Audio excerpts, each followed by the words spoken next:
warahmatullahi wabarakatuh.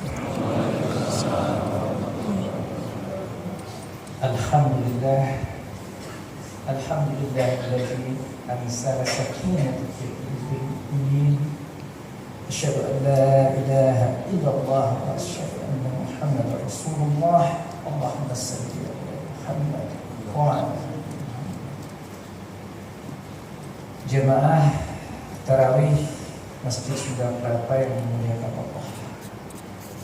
Kita bersyukur hari ini sekali lagi kita bisa menyelenggarakan sholat tarawih kita. Kita bersyukur di tahun ini kita masih bisa menjalani Ramadan. Kita bersyukur bahwa kekuatan-kekuatan yang diberikan Allah kepada kita masih bisa menggerakkan kaki-kaki kita untuk datang ke tempat yang mulia ini. Saudara-saudara yang dimuliakan Allah, kalau ada yang bertanya siapa yang berdiri di depan, namanya Ahmad Triawan Amin. Anda bisa menjawab demikian karena tadi diumumkan namanya Ahmad Triawan Amin. Anda percaya ada seseorang bernama Dr. Ahmad Triawan Amin yang memberikan khutbah tarawih? Percaya. Kenapa? Saya lihat sendiri dengan mata kepala. Ya, jawaban yang mudah. Saya lihat sendiri dengan mata kepala saya. Kelihatan orangnya berbaju putih pakai peci. Dalam rakaat pertama tadi imam membacakan dari surat Al-Mujadilah. Ya. Di situ kita dengar ya, ada sifat-sifat Allah. Ya. Sami'un basir. Ya. Kemudian ada bima ta'maluna khabir. Ya. Allah Maha mendengar, Allah Maha melihat, Allah Maha teliti atas anda yang sudah kita lakukan. Lalu kalau ada orang kafir bertanya, kenapa anda percaya terhadap ayat itu? Apa jawabannya, saudara-saudara sekalian? Apakah karena sudah ada di sini yang merasa melihat, mohon maaf, astagfirullah, melihat Allah Subhanahu wa taala atau mendengarkan langsung suaranya? Sulit ya menjawabnya ya. Kalau ustadznya namanya Riawan Amin mudah, karena saya lihat maka saya percaya. Nah, ini dasar yang sangat mendasar dalam kita beriman. Bagi masyarakat barat, kalau tidak bisa dilihat, tidak bisa didengar, tidak bisa disentuh oleh panca indera, maka dia tidak eksis. Tidak ada. Ini orang-orang yang ingkar berpikir seperti ini, seperti di Al-Baqarah 255 ya. Orang-orang yang ingkar dari Bani Israel berkata, ya Musa, la nu'mina laka, kami tidak akan beriman kepadamu ya. Sampai narallahu jahratan, sampai kami melihat Allah secara jahratan, secara clear, secara jelas. Dan apa akibatnya bagi mereka? Sambar petir, celaka mereka ya. Di dalam ayat yang dibacakan tadi oleh imam juga sama ya. Yang tidak menerima hudud Allah ya, mereka itu diazab, akan menghadapi permasalahan-permasalahan. Nah, inilah bedanya kita dengan orang-orang yang ingkar tadi. Di dalam pembukaan Al-Baqarah dikatakan jelas, alladzina yu'minuna bil ghaib. Muttaqin itu salah satu cirinya adalah beriman kepada yang baik, meyakini sesuatu yang tidak tertangkap oleh panca indera. Itu jawaban mengapa kita harus membangkitkan kesadaran spiritual kita, menyadari sepenuhnya ya, bahwa yang tidak terlihat itulah yang nyata, bahwa yang terlihat di sini justru tidak nyata. Jadi kalau pulang ke rumah nanti ketemu istri, mungkin dalam hati berpikir engkau tidak nyata. Ketemu anak, engkau tidak nyata, karena engkau fana, engkau akan hilang.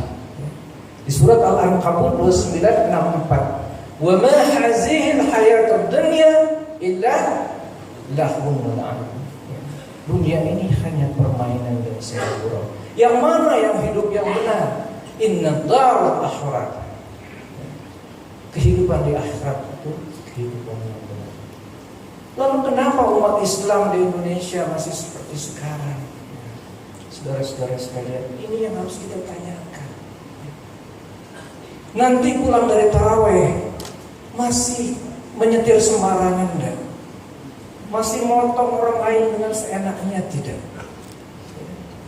Masih mengambil jalan yang berlawanan arah karena ingin cepat sampai ke rumah atau tidak? Gak usah yang besar-besar. Bukti iman adalah kita percaya hukum, kita percaya hudud. Terlepas adakah suatu sosok yang berbaju coklat, yang berpangkat, yang pakai topi polisi atau tidak. Latihan-latihan seperti ini adalah latihan keimanan dalam praktek kita sehari-hari. Lalu kemudian pertanyaan lagi, mengapa kita harus beriman? Apa untungnya? Jawaban yang paling simpel adalah, pertama kita beriman apa yang dikatakan Allah, bahwa yang belum ada, ya, yaitu al-akhirah itu lebih baik, lebih segalanya daripada dunia. Ya.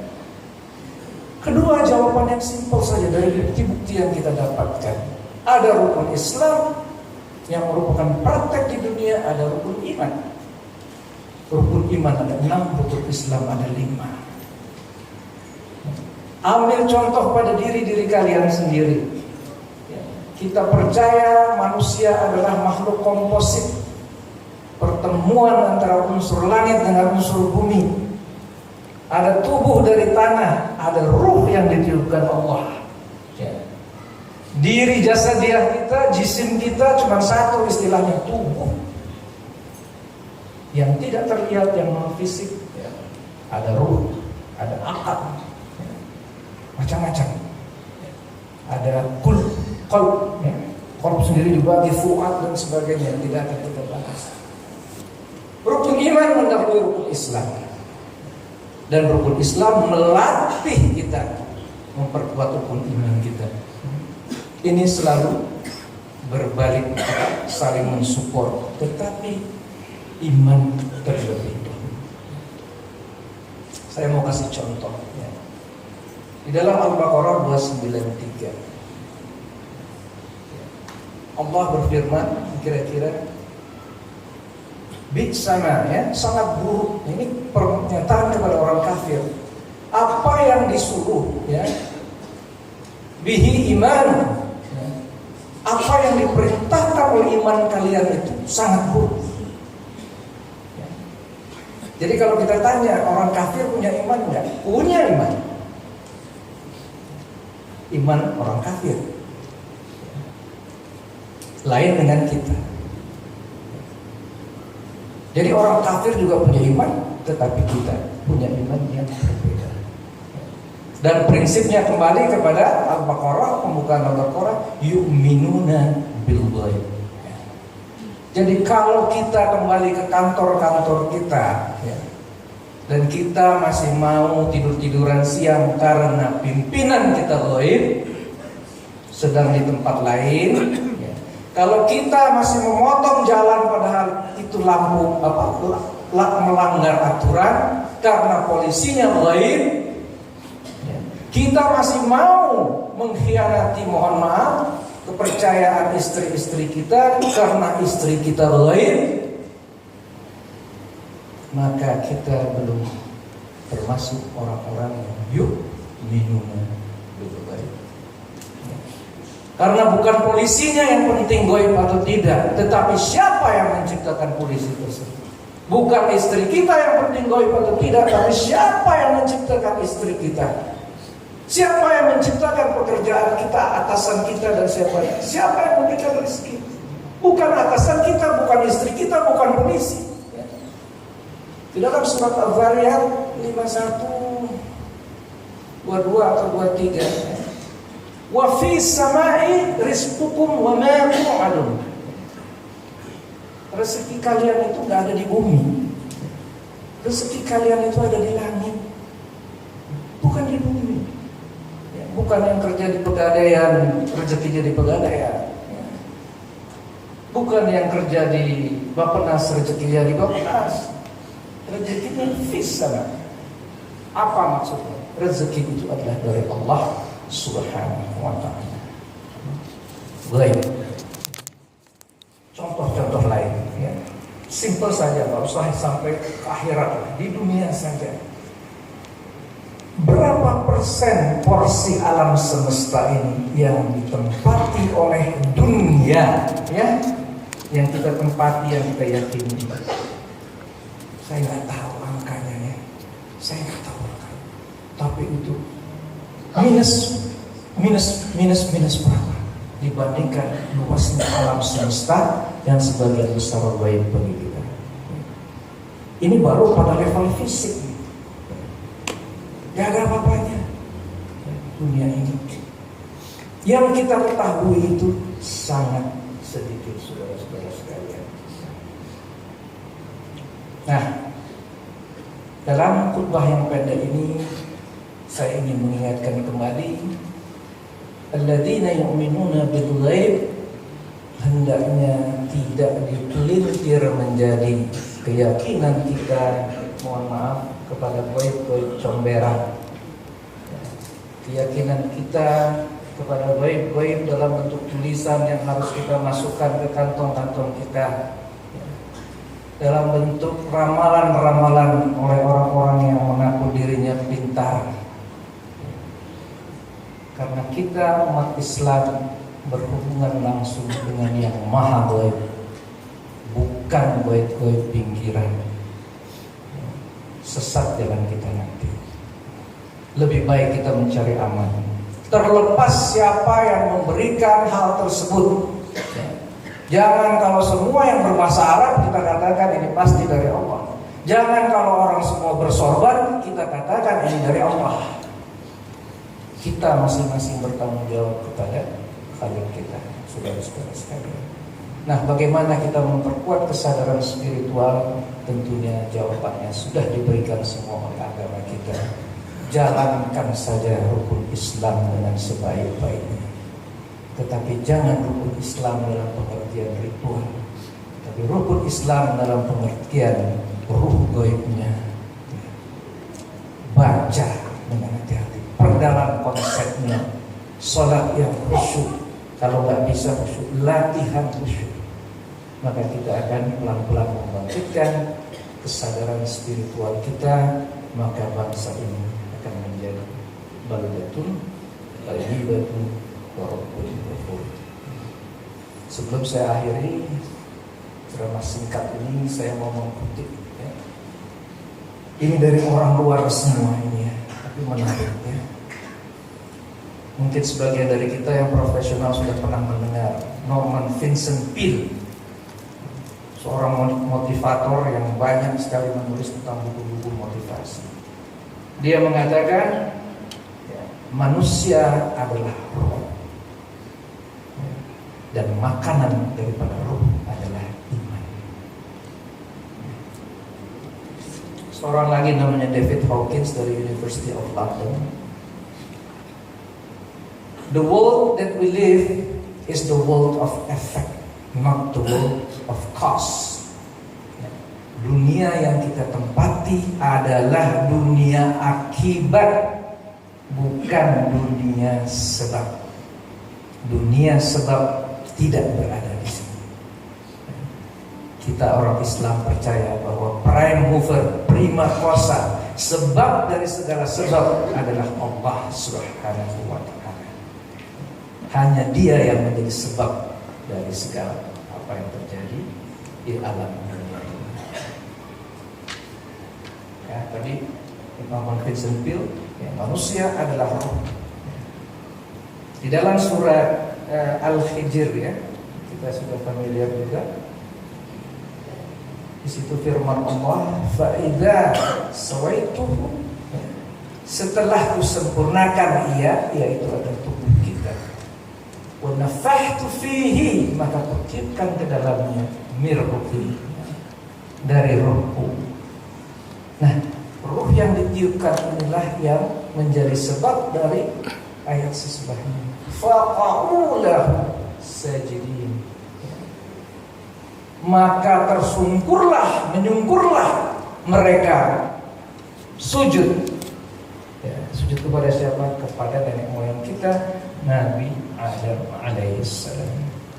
Karena ruh tadi yang mulia. Jadi kalau kita hanya mengikuti panggilan syahwat kita, panggilan jisim kita, ya, yang berasal dari tanah, ya, asfala safilin, kembali ke tempat serendah-rendahnya. Hanya dengan mengikuti panggilan ruh, ya, kita akan naik, ya, ke tempat yang setinggi-tingginya. Dan bangsa ini sekali lagi menjadi bangsa yang lebih baik, ya. Saya mau kasih contoh lagi. Semalam istri saya panggil saya protes, ya, menunjukkan ini acara sebuah TV nasional. Coba lihat ini, ya, kontes jilbab atau apa gitu, pakai hijab semua perempuannya. Ada seorang peserta dari Aceh yang terharu karena adiknya hilang, cerita begini-begini, tiba-tiba dipanggillah seseorang yang berhijab juga, ya. Ini di TV loh, ditonton jutaan orang ini, orang mukmin Indonesia, ya. Wanita yang berhijab satu itu mulai meramal, adik anda itu masih hidup ini di sini. Apakah ini alladzina yu'minuna bil ghaib? Ya. Ini adalah beriman kepada yang gaib. Masalahnya yang gaib itu siapa? Dan ini di TV nasional sebuah bangsa yang muslim terbesar. Bicara uang-uang kita, ya mohon maaf bapak-bapak, ya, karena saya bank syariah, ya, ada tugas juga beban itu menyampaikan. Kalaulah sistem perbankan syariah di Indonesia hanya di bawah 5%, apakah kita berarti mengatakan 95% lebih uang di Indonesia ini tidak syariah? Kalau hanya 5% dari umat Islam Indonesia menabung di bank syariah, menjadi nasabah pegadaian syariah, membeli asuransi syariah, apakah bangsa ini beriman atau tidak? Kalau beriman kepada siapa? Beriman kepada dunia atau beriman kepada akhirat? Marilah kita renungkan sama-sama, saudara-saudaraku sekalian. Saya mengingatkan diri saya sendiri, dan tidak perlu berpikir yang besar-besar, Jokowi, politik dan sebagainya. Pikirkan saja bagaimana kualitas sholat kita, dan yang paling penting adalah bagaimana kualitas hidup kita di antara dua sholat. Bukan zuhurnya, bukan asarnya, bukan maghrib, isya dan subuhnya, tapi bagaimana di antara zuhur dan asar, di antara asar dan maghrib. An-Nisa 4:103. Fa idza qadaytumus shalah. Setelah sholat itu ditunaikan, fadhkurullah qiyaman wa qu'udan wa 'ala junubihim. Karena ada junubihimnya, sudah pasti yang dimaksudkan di situ bukan zikir di sejadah setelah sholat, ya. Tetapi ingat Allah di luar tempat-tempat formal. Ingat Allah waktu berjalan pulang. Ingat Allah waktu memberikan rezeki kepada istri dan anak. Ingat Allah, bangkitkan semangat spiritual pada saat kita berbisnis, pada saat kita menabung, pada saat kita melakukan seluruh kehidupan kita. Insya Allah saudara-saudaraku sekalian, kita akan menjadi muslim yang kafah. Dan pelan-pelan dengan latihan, ya, dengan berzikir, dengan salat khusyuk, ya, mohon maaf, bukan dengan salat khusyuk saja, dengan sikat gigi khusyuk, dengan makan secara khusyuk, dengan berjalan secara khusyuk, dengan sadar, ya, bahwa jalanku ini, sikat gigiku ini, makanku ini adalah semata-mata illallah. La ilaha illallah Muhammadur Rasulullah. Mohon maaf atas segala kekurangannya. Billahi taufiq wal hidayah. Wassalamualaikum warahmatullahi wabarakatuh.